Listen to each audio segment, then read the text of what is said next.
Mas masarap makuha ang isang bagay kung ito ay pinaghirapan mo.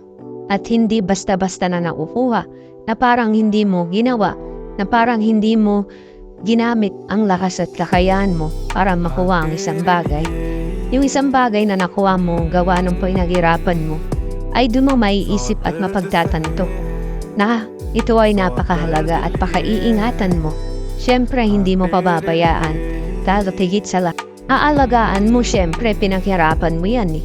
Bago mo makuha yan, talaga namang ginamit mo yung lakas, kakayahan mo para makuha mo ang isang bagay.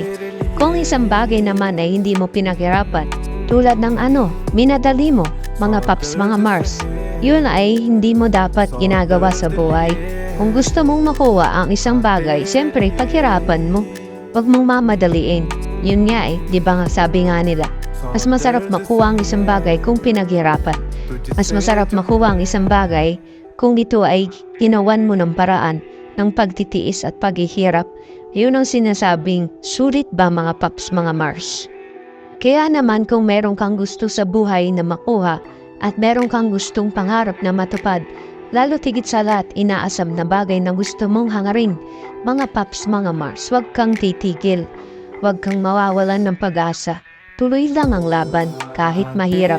Ganun talaga mga paps, mga Mars. Kahit maraming tumatawa, kahit ikay pinagtatawanan, huwag kang susuko. Huwag kang mawawalan ng pag-asa o panghihinaan ng loob.